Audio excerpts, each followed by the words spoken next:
Hello, dear one. Welcome back to Grandma's Hour. This is the place where we speak softly, where we never rush a feeling, and where every story is told the way memories actually come, slow, honest, and full of heart. If it's your first time here, I'm so glad you found us. My name is Grandma, and for the next hour, I'll be right here with you, sharing a true feeling story the way I'd share it if you were sitting across from me with a cup of chamomile and all the time in the world. Tonight's story is one I've carried for a long while. It's about love that lasted 40 years, about a secret hidden on page 7 of a will, and about a woman who learned that the strongest thing you can do when your heart is breaking is simply keep it open. So pull your chair a little closer. Let the world outside wait for a bit and breathe with me. The story is called She Smiled at the Reading Until Page 7 Was Turned. When my daughter-in-law told me to leave the house that rainy Tuesday morning, I smiled instead of crying. It wasn't a happy smile. It was the kind I had practiced for 40 years. The one that says, "I'm all right," even when everything inside is breaking. My name is Eleanor, and this is the story of how one single page in a will turned my whole world quiet side up, and how in the end I found my way back to peace. Let me take you back, slow and gentle, the way memories deserve to be told.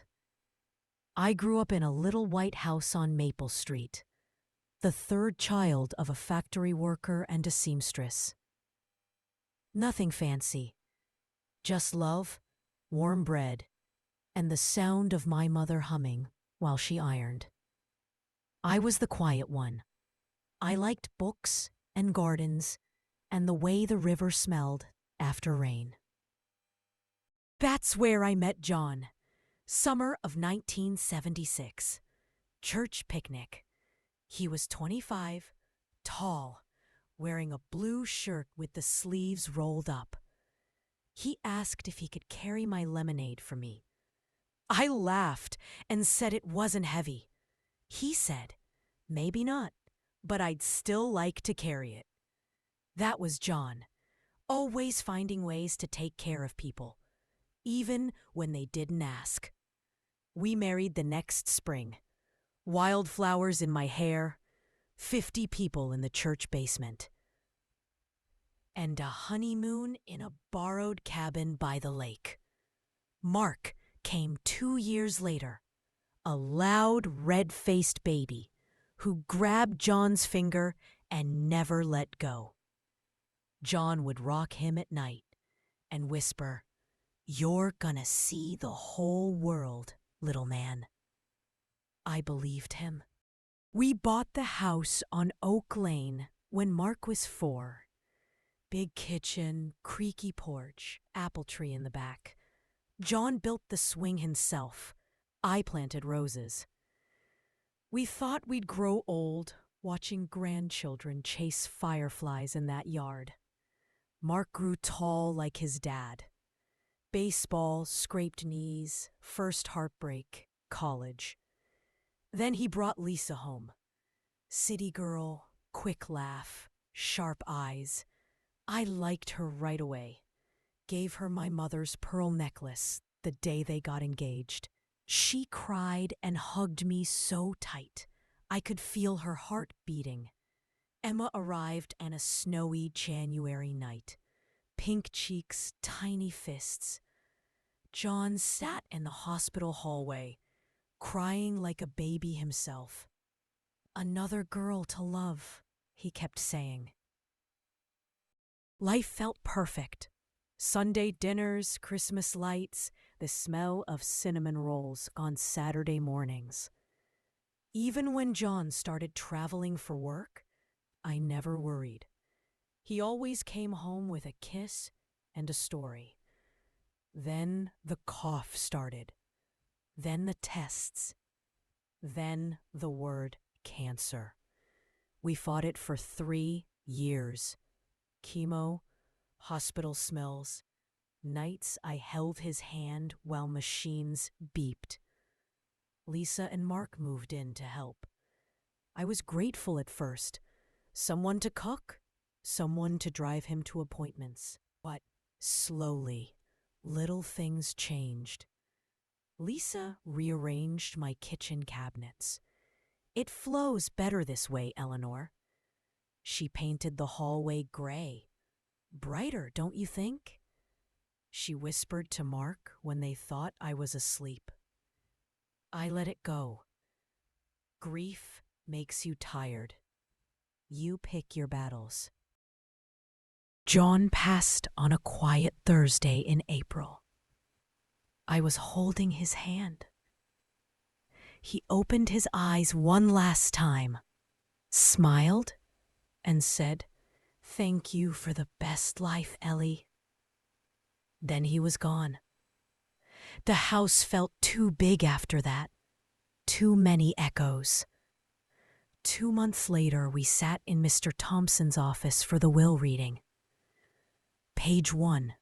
The farm to Mark. I smiled. Page 2. Savings divided. I smiled. Page 3. Jewelry back to me. I smiled. Page 4. The house to me for life, then to Mark. I smiled wider. Page 5. John's books to Emma.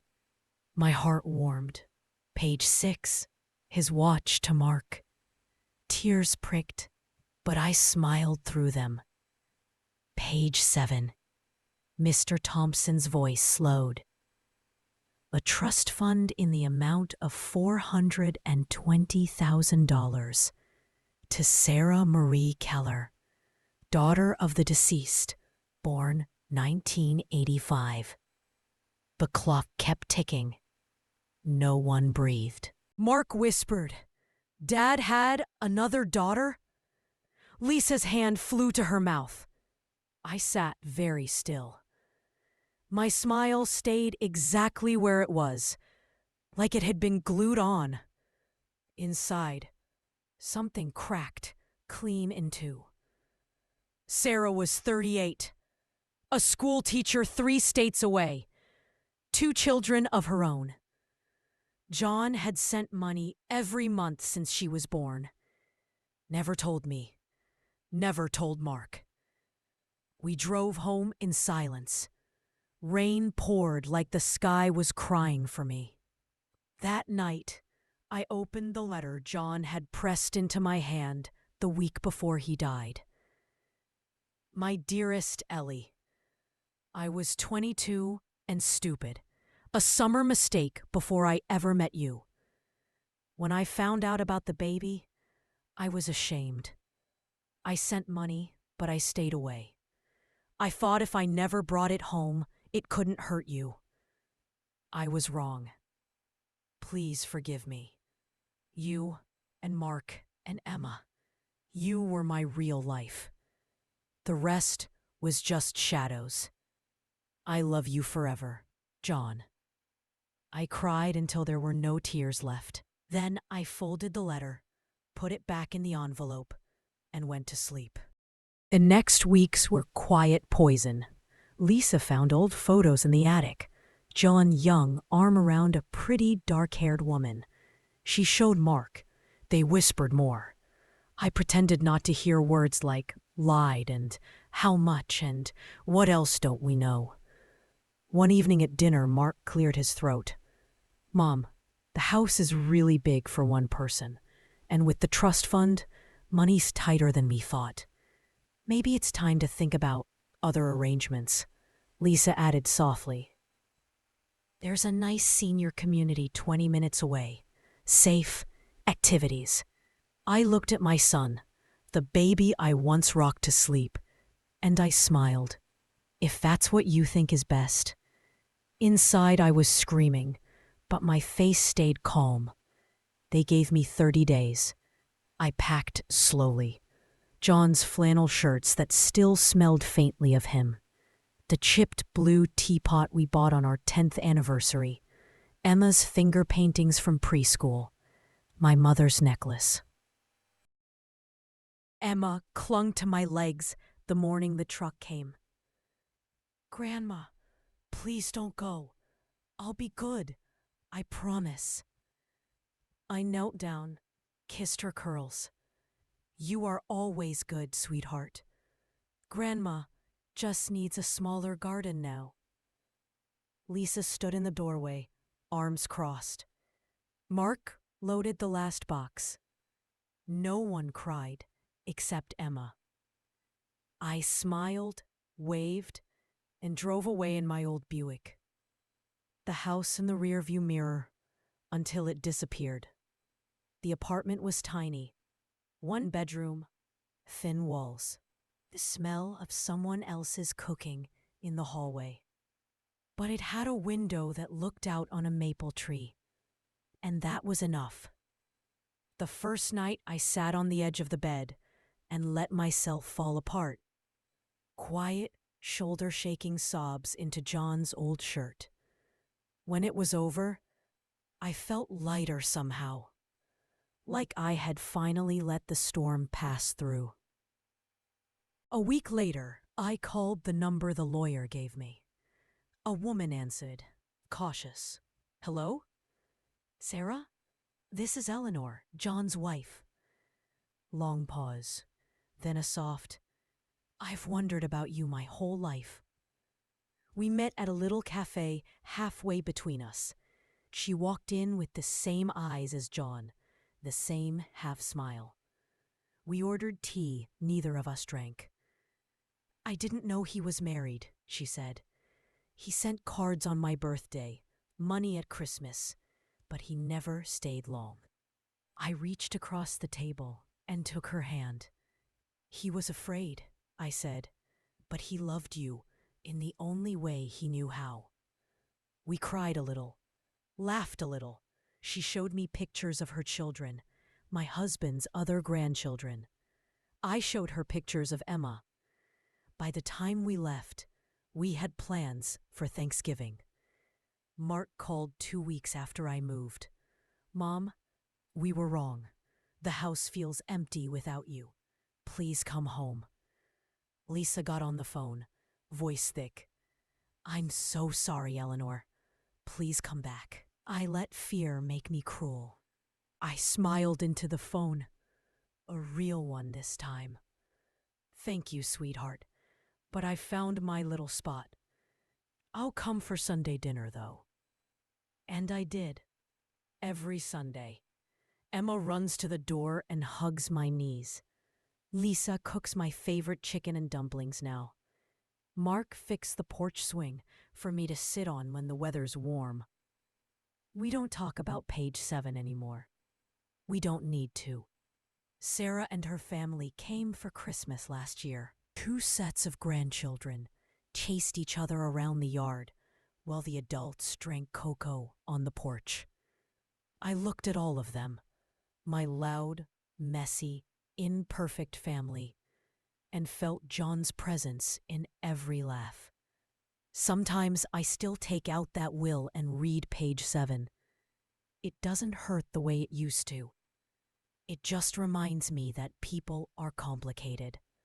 Love is complicated. But grace is simple. It's choosing to smile when you want to cry. It's forgiving when you have every right to be angry.